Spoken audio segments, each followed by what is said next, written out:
नमस्कार दोस्तों, मैं सर्वेश कुमार शुक्ल कक्षा 10 यूपी बोर्ड काव्य खंड के प्रथम पाठ सूर के पद का दूसरा वीडियो लेकर आया हूँ। आज से 2-4 दिन पहले सूर के पद का पहला वीडियो अपलोड किया था, जिसमें 1 से 4 पदों की व्याख्या काव्यगत सौंदर्य सहित किया गया है। आज इस वीडियो में सूर के 5वें पद से व्याख्या करेंगे। तो आइए शुरू करते हैं। मैया हो न चरैयो गाय, सिगरे ग्वाल गिरावत मोसो मेरे पाई पिराई। जो न पते आई पूछ बल दाउई, अपनी सौ दिवाए। यह सुनि माई जसोदा ग्वालिन गारी देती रिसाई। मैं पठवती अपने लरिका को, आवे मन बहराई। सूर्य श्याम मेरो अति बालक, मारत ताहिर गाई। मारत ताहिर गाई।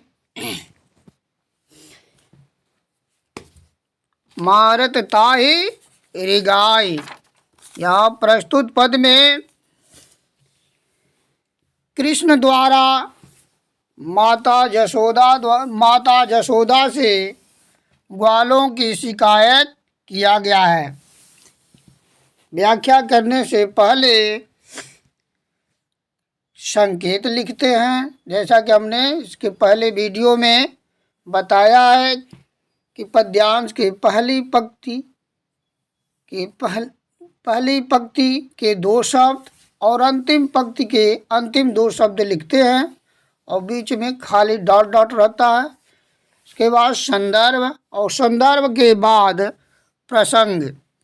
तो प्रसंग में आप लिखेंगे कि प्रस्तुत पद में कृष्ण द्वारा माता यशोदा से ग्वालों की शिकायत किया गया है। मैया, तो आइए व्याख्या करते हैं। मैया माता, मैया माता हो मैं न नहीं, चरहो चराऊंगा गाय गायों को। यानी कृष्ण अपनी माता यशोदा से कहते हैं कि हे माता, मैं गाय नहीं चराऊंगा, मैं गाय नहीं चराऊंगा। आखिरकार कृष्ण माता यशोदा से ऐसा क्यों कहते हैं? नीचे की लाइन में देखें। सिगरे सिगरे सभी ग्वालों के बच्चे, घिरावत घिराते हैं या हकवाते हैं, मोशो मुझसे। हे माता, सभी ग्वाल ले अपनी अपनी गायों को मुझसे ही घिराते हैं। मेरा पाय पैर पिराई, दर्द करने लगता है, दुखने लगता है। पूरा देखें कि कृष्ण माता यशोदा से ग्वालों की शिकायत करते हैं कि हे माता, सभी ग्वाल अपनी अपनी गायों को मुझसे ही घिराते हैं या हकवाते हैं, जिसके कारण मेरा पैर दुखने लगा है। जो न नहीं पत्याय विश्वास हो, पूछ लीजिए। बलदाऊ ही, बलदाऊ अर्थात बलराम भैया से। अपना सौगंध दिवाई देकर, यानी कृष्ण माता यशोदा से कहते हैं कि हे माता, यदि आपको विश्वास न हो तो बलदाऊ भैया को अपनी सौगंध देकर या कसम देकर पूछ लीजिए। यह सुनकर माई माता यशोदा ग्वालिनियों को गाली अपशब्द देती है, रिसाई नाराज होकर, क्रोधित होकर। कृष्ण द्वारा ऐसा सुनकर माता यशोदा नाराज होकर, क्रोधित होकर ग्वालिनियों को गाली देती हैं कि मैं पठवती भेजती हूँ अपने लड़का बेटे को। मैं अपने बेटे को भेजती हूँ, आए मन बहलाकर। मैं अपने बेटे को भेजती हूँ कि वो अपना मन बहलाकर आ जाए, मनोरंजन करके आ जाए। सूरदास जी कहते हैं कि माता यशोदा कहती हैं कि श्याम कृष्ण मेरा अति बहुत बालक छोटा बच्चा है। सूरदास जी कहते हैं कि माता यशोदा कहती हैं कि मेरा पुत्र कृष्ण बहुत छोटा है। मारत ताई उसको रिंगाई दौड़ा कर मार डालते हैं, और उसे ये ग्वाले दौड़ा कर परेशान करके मार डालते हैं। दौड़ा कर मार डालते हैं। पूरा एक बार देखें कि कृष्ण माता यशोदा से कहते हैं कि हे माता, मैं गाय चराने नहीं जाऊंगा, क्योंकि सभी ग्वाले अपनी गायों को मुझसे ही घिराते हैं या हकवाते हैं। यदि आपको मेरी बातों पर विश्वास न हो तो अपनी कसम देकर बलदाऊ भैया से पूछ लीजिए। कृष्ण के द्वारा ऐसा सुनकर माता यशोदा ग्वालिनियों को गाली देती हैं, अपशब्द बोलती हैं, नाराज होकर ग्वालिनियों को अपशब्द बोलती हैं, गाली देती हैं और कहती हैं कि मैं अपने बेटे को भेजती हूँ कि वह अपना मन बहलाकर आए। सूरदास जी कहते हैं कि माता यशोदा कहती हैं कि मेरा पुत्र अभी बहुत छोटा है, और ये ग्वाले अपनी गायों को घिराकर दौड़ा कर परेशान करके मारते हैं। काव्य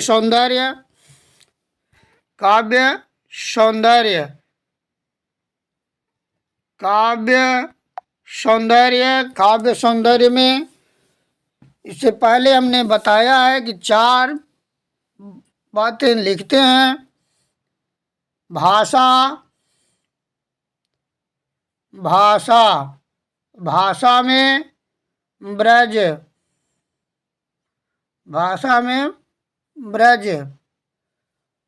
छंद गेय, छंद में लिखेंगे गेय पद, छंद में गेय पद। फिर रस रस, रस में वात्सल्य,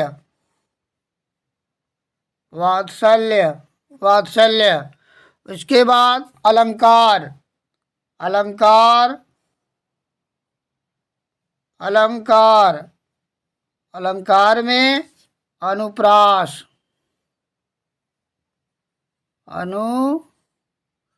अनुप्रास, अनुप्रास। और इस तरह से पांचवें पद की व्याख्या पूरा हुआ। अब छठवां पद देखें।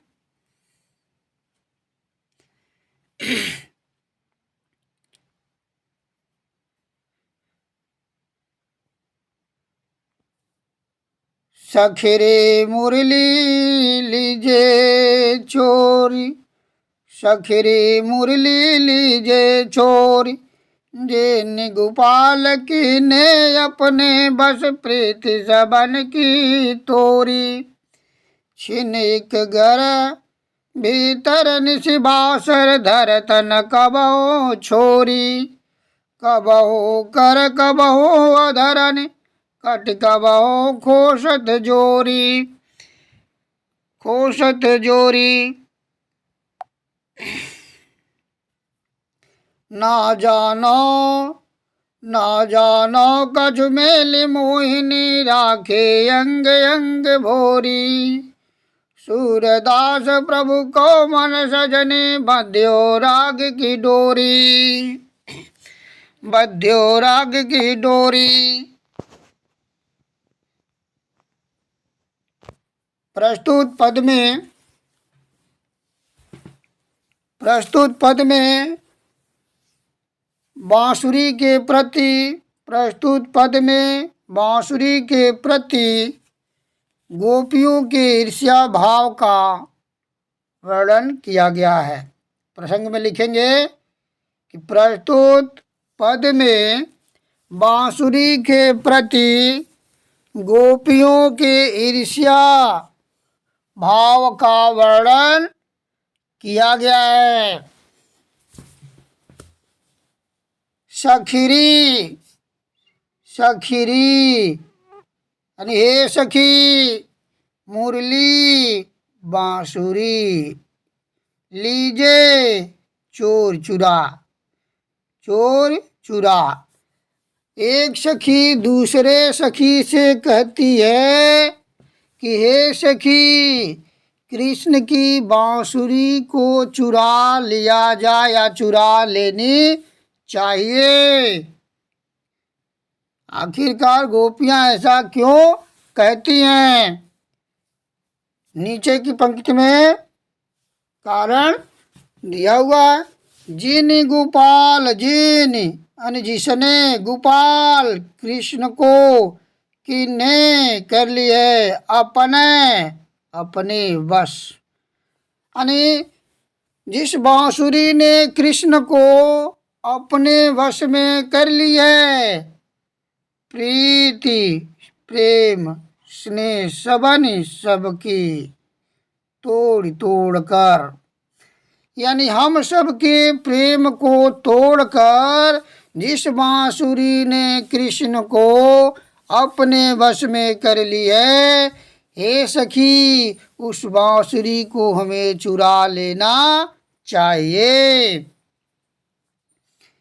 छीन छड़, एक एक, घर, घर भीतर यानी घर के बाहर या घर के अंदर, निशिवासर, निश मन रात, वासर मन दिन, रात दिन, धरत धरते हैं, न नहीं, कबहो कभी, छोड़ छोड़कर, यानी कृष्ण बांसुरी को एक पल के लिए अपने से दूर नहीं रखते, चाहे घर के बाहर हो या भीतर हो, दिन हो या रात हो, अपने से अलग नहीं रखते। कबहू कर, कबहू कभी कर हाथ, कबहू कभी अधरनी होठों पर, होठ पर, कटी कमर कबहू कभी खोसत खोस लेते हैं जोर जोर से। यानी कभी हाथ में बांसुरी रखते हैं तो कभी होठों पर बांसुरी रखते हैं तो कभी बांसुरी को अपने कमर में खोस लेते हैं, कभी कमर में खोस लेते हैं, कभी कमर में खोस लेते हैं।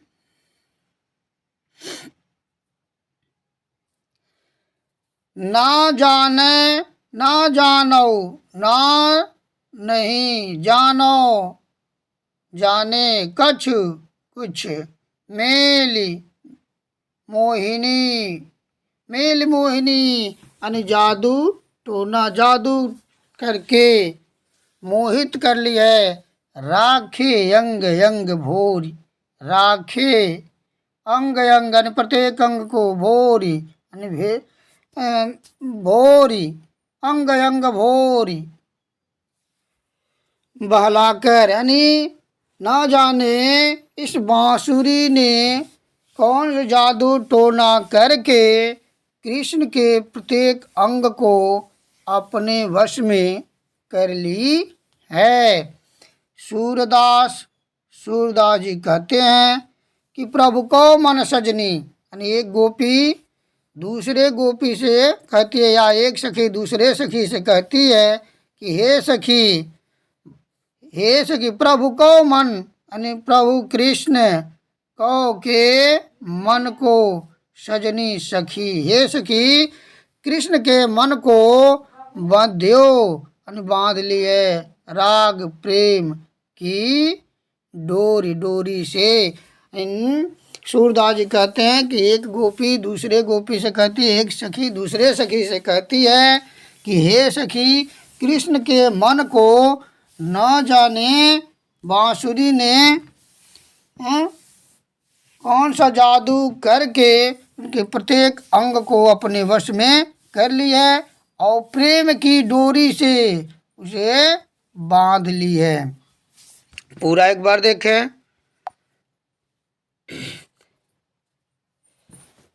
एक सखी दूसरे सखी से कहती है कि हे सखी जिस बांसुरी ने कृष्ण को अपने वश में कर लिए हम सब की प्रीति तोड़ करके यानी हे सखी जिस बांसुरी ने हम सब के प्रेम को तोड़कर कृष्ण को अपने वश में कर लिए उस बांसुरी को हमें चुरा लेना चाहिए। बांसुरी के प्रति कृष्ण का प्रेम इतना अधिक है कि वह एक पल के लिए अपने से उसे दूर नहीं रखते। घर के बाहर हो या घर के अंदर, रात हो या दिन हो, अपने से कभी दूर नहीं रखते।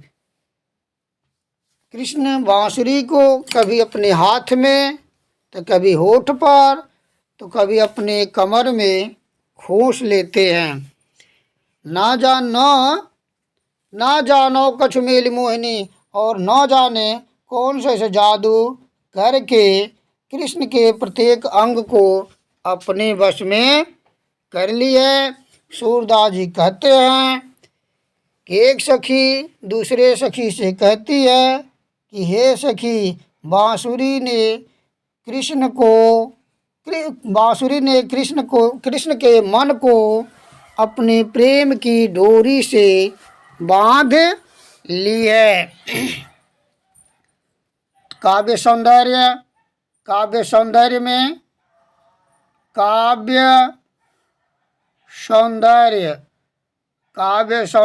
में चार चीज़ें लिखते हैं। भाषा छंद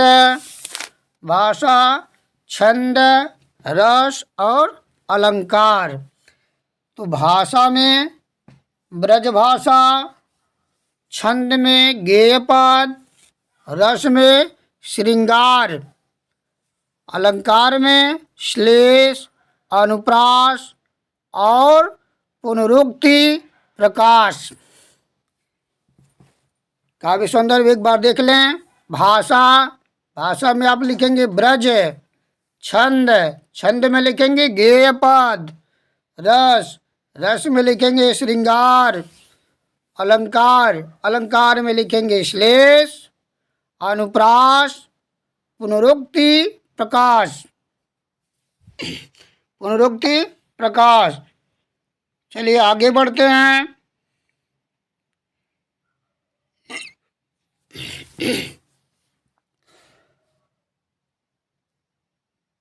उधो मोहि ब्रज बिसरत नाही, वृंदावन गोकुल वन उपवन सघन कुंज की छाए। प्रात समय माता जसुमति अरु नंद देखि सुख पावत, माखन रोटी दह्यो सजायो अतिहित साथ खवावत। गोपी ग्वाल बाल संग खेलत, सब दिन हसत सिरात, सब दिन हसत सिरात। सूरदास धन धन ब्रजवासी, जिन सो हित जदुतात, जिन सो हित जदुतात। यानी प्रस्तुत यहाँ संकेत इसके पहले हमने बताया है। इसके संकेत के बाद संदर्भ, संदर्भ के बाद प्रसंग, प्रसंग यहाँ प्रस्तुत पद में उस समय का वर्णन किया गया है जब कृष्ण अपने मामा कंस को मारकर मथुरा में रह जाते हैं। कृष्ण अपने मामा कंस को मारकर मथुरा में रह जाते हैं। उस समय उन्हें गोकुल की याद आती है, तो अपने परम मित्र उद्धव से कहते हैं, अपने परम मित्र उद्धव से कहते हैं, उद्धव, उद्धव मोहि मुझे ब्रज, ब्रज बिसरत भूलता नाही नहीं। यानी कृष्ण अपने परम मित्र उद्धव से कहते हैं कि हे उद्धव जी, मुझे ब्रज भूलता नहीं, मुझे ब्रज भूलता नहीं, गोकुल भूलता नहीं, मुझे गोकुल की बार बार याद आ रही है। क्या क्या याद आ रहा है? नीचे की लाइन में है, नीचे की पंक्ति में है। वृंदावन, वृंदावन, वृंदा का मतलब होता है तुलसी वन, जंगल, यानी जहाँ तुलसी का पौधा अधिक हो, वृंदावन। गोकुल वन, गोकुल वन जहाँ गाय को चराते हैं। उपवन, छोटा जंगल। सघन, घना। कुंज, छोटी छोटी झाड़ियाँ। छाई, छाया। कृष्ण को क्या क्या याद आता आ रहा है? वृंदावन, गोकुल वन, उपवन, सघन और घने झाड़ियों की शीतल छाया याद आ रही, जहाँ पर कृष्ण ग्वालों के साथ अपनी गायों को चराया करते थे। कृष्ण अपनी गायों को चराया करते थे। प्रात यानी सुबह समय, माता जसुमति, माता यशोदा और नंद देख देख कर सुख पावत, सुख पाना। यानी कृष्ण उद्धव जी से कहते हैं कि हे उद्धव जी, सुबह के समय माता यशोदा और नंद बाबा को देखकर सुख प्राप्त करना मुझे याद आ रहा है। माखन, माखन, मक्खन रोटी। दह्यो दही, सजायो सजाकर, यानी माखन रोटी और दही सजाकर अतिहित, अतिहित यानी अत्यधिक प्रेम साथ, प्रेम के साथ खवावत, खिलाना। और माता यशोदा द्वारा माखन रोटी और दही सजाकर अत्यधिक प्रेम के साथ खिलाना, अत्यधिक प्रेम के साथ खिलाना मुझे याद आ रहा है। गोपी, गोपियों, ग्वाल, ग्वालों, बाल, बच्चों यानी ग्वालों के बच्चों, संग साथ, खेलत, खेलते, सब, सब, दिन, हंसत, सिरात, सिरात माने बीत जाता, हंसते खेलते बीत जाता, यानी गोपियों और ग्वालों के बच्चों के साथ हंसते खेलते पूरा दिन बीत जाता, पूरा दिन बीत जाता। सूरदास, सूरदास, सूरदास, धन धन, धन धन, धन्य धन्य, धन धन, धन्य धन्य, ब्रजवासी, ब्रज में रहने वाले लोग, जिनसो, जिनसो यानी हित भलाई, जदतात कृष्ण, जदतात कृष्ण, यानी सूरदास जी कहते हैं कि धन्य है ब्रजवासी, धन्य है ब्रज में रहने वाले लोग, जिनका हित चाहने वाले स्वयं भगवान श्री कृष्ण हैं। एक बार पूरा देखें। उद्धव मोहि ब्रज बिसरत नाही, यानी कृष्ण अपने परम मित्र उद्धव से कहते हैं कि हे उद्धव, मुझे ब्रज भूलता नहीं, ब्रज की मुझे बार बार याद आ रही है। वृंदावन, गोकुल वन, उपवन और घने कुंजों की शीतल छाया मुझे याद आ रहा है या आ रही है। प्रातः समय यानी सुबह के समय माता यशोदा और नंद को देखकर सुख प्राप्त करना। माखन रोटी दही और सजायो, माखन रोटी और दही सजाकर अति प्रेम के साथ यानी अत्यधिक प्रेम के साथ माता यशोदा द्वारा खिलाना। गोपी ग्वाल बाल संग खेलत, अन्य गोपियों और ग्वाल बालों के साथ हंसते खेलते पूरा दिन बीत जाता था। सूरदास, सूरदास जी कहते हैं कि धन्य है ब्रज में रहने वाले लोग, धन्य है ब्रजवासी, जिनसो हित जदतात, अन्य जिनका हित चाहने वाले स्वयं भगवान श्री कृष्ण हैं, स्वयं भगवान श्री कृष्ण हैं। काव्य सौंदर्य, काव्य सौंदर्य में, काव्य सौंदर्य में लिखेंगे भाषा, भाषा में ब्रज भाषा, छंद, छंद में आप लिखेंगे गेय पद, छंद में गेय पद, और रस में वियोग श्रृंगार, अलंकार, अनुप्रास। एक बार फिर काव्य सौंदर्य देखें। काव्य सौंदर्य में आप लिखेंगे भाषा, भाषा में ब्रज भाषा, छंद में गेय पद, रस में वियोग श्रृंगार और अलंकार में अनुप्रास, अलंकार में अनुप्रास। तो आइए आगे बढ़ते हैं।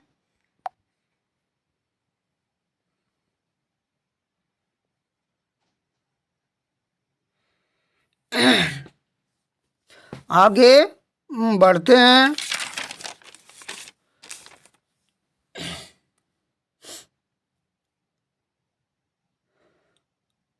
उद्धव मन न भय दस बेश, एक हु तो सो गयो श्याम संग को अवराधेश।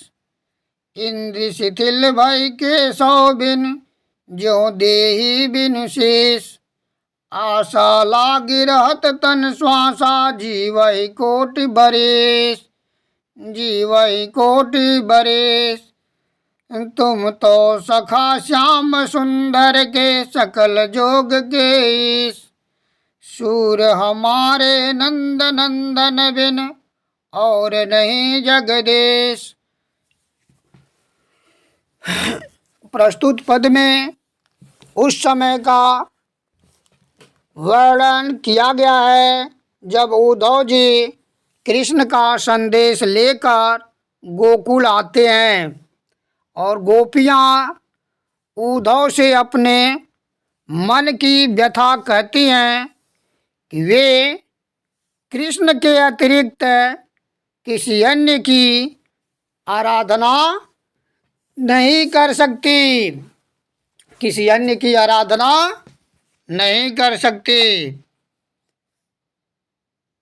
उद्धव यानी गोपी उद्धव उद्धव मन मन न नहीं भाई 10-20 यानी 10-20 मन नहीं है। यानी गोपियाँ उद्धव जी से कहती हैं कि हे उद्धव, हमारे पास 10-20 मन नहीं है, 10-20 मन नहीं है, 10-20 मन नहीं है।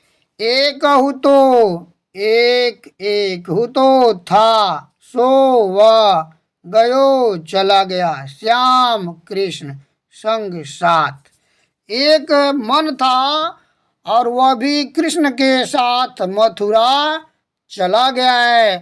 को कौन और आधे आराधना करे ईश ईश्वर, यानी आपके निर्गुण ब्रह्म की आराधना हम कैसे करें। यानी गोपियाँ उद्धव जी से कहती हैं कि हे उद्धव जी, हमारे पास 10-20 मन नहीं है। एक मन था और वह भी कृष्ण के साथ मथुरा चला गया है। आप ही बताएं, ऐसी स्थिति में हम आपके निर्गुण ब्रह्म की उपासना या आराधना कैसे करें या कैसे कर सकती हैं। इंद्रिय शिथिल, शिथिल माने शक्तिहीन, इंद्रिय शिथिल यानी शक्तिहीन हो गई हैं, कमजोर हो गई हैं। भाई केशव बिन, भाई केशव केशव कृष्ण बिन बिना, यानी कृष्ण के बिना हमारी इंद्रियां कमजोर हो गई हैं या शक्तिहीन हो गई हैं। वैसे ही ज्यों जैसे देही शरीर बिनु शीश, यानी जैसे बिना सिर का शरीर शक्तिहीन हो जाता है, मृत प्राय हो जाता है, उसी प्रकार कृष्ण के मथुरा चले जाने के बाद हमारी इंद्रियां शक्तिहीन हो गई हैं, शिथिल हो गई हैं।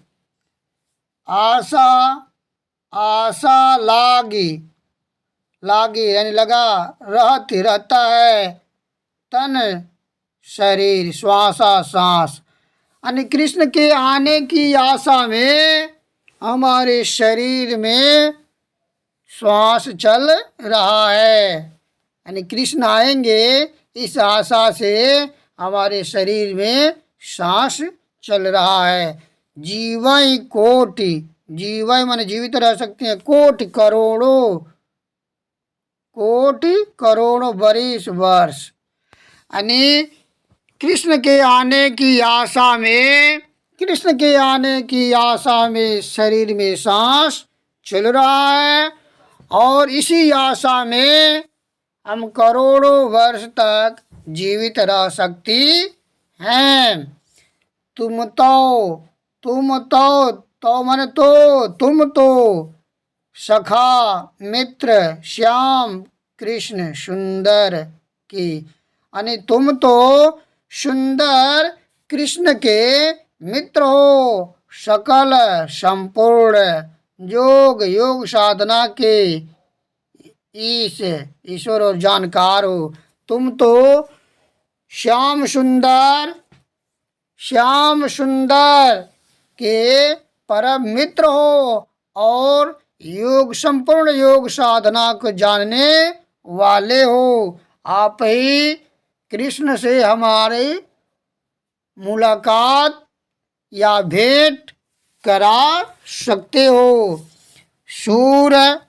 सूरदास कहते हैं, हमारे नंदन बेन सूरदास जी कहते हैं कि गोपियाँ उद्धव जी से कहती हैं कि हे उद्धव जी, नंद नंदन अननंद के पुत्र कृष्ण, बिना और नहीं जगदीश, जगदीश मने ईश्वर। यानी सूरदास जी कहते हैं कि गोपियाँ उद्धव जी से स्पष्ट कहती हैं कि हे उद्धव जी, नंद के पुत्र कृष्ण के बिना और किसी ईश्वर की हम आराधना नहीं कर सकती, और किसी ईश्वर की आराधना नहीं कर सकती। पूरा देखें, यानी जब गोपियाँ उद्धव जी से कहती हैं कि हे उद्धव जी, हमारे पास 10-20 मन नहीं है, एक मन था और वह भी कृष्ण के साथ मथुरा चला गया है। आप ही बताएं, ऐसी स्थिति में आपके निर्गुण ब्रह्म की उपासना कैसे कर सकती हैं। कृष्ण के मथुरा चले जाने के बाद कृष्ण के बिना हमारी इंद्रियां शिथिल पड़ गई हैं, शक्तिहीन हो गई हैं। वैसे ही जैसे सिर के बिना शरीर शक्तिहीन हो जाता है, मृतप्राय हो जाता है। कृष्ण के आने की आशा से शरीर में सांस चल रहा है। कृष्ण के आने की आशा में ऐसे ही हम करोड़ों वर्ष जीवित रह सकती हैं। आप तो श्याम सुंदर कृष्ण के मित्र हो और संपूर्ण योग साधना के जानकार हो, जानने वाले हो। आप ही कृष्ण से हमारे भेंट करा सकते हैं। अंत में गोपियाँ उद्धव से कहते हैं, सूरदास जी कहते हैं कि अंत में गोपियाँ उद्धव जी से कहती हैं कि हे उद्धव जी, नंद के पुत्र कृष्ण के बिना, कृष्ण के अलावा और किसी ईश्वर की हम आराधना नहीं कर सकती, और किसी ईश्वर की आराधना नहीं कर सकते। काव्य सौंदर्य में भाषा में आप लिखेंगे ब्रज भाषा, छंद में गेय पद, और रस में वियोग श्रृंगार, और अलंकार में उपमा, श्लेष, अनुप्रास। एक बार काव्य सौंदर्य पुनः देखें। भाषा में ब्रज भाषा, छंद में गेय पद, रस वियोग श्रृंगार, अलंकार उपमा, श्लेष, अनुप्रास, श्रेष्ठ। और बस आज के लिए बस इतना ही। शेष पदों की व्याख्या मैं अगले वीडियो में लेकर आप सबके समक्ष उपस्थित होऊंगा। मुझे उम्मीद है कि आज का वीडियो आप लोगों को ज़रूर पसंद आएगा। पसंद आने पर आप हमारे चैनल को ज़रूर सब्सक्राइब करें, लाइक करें।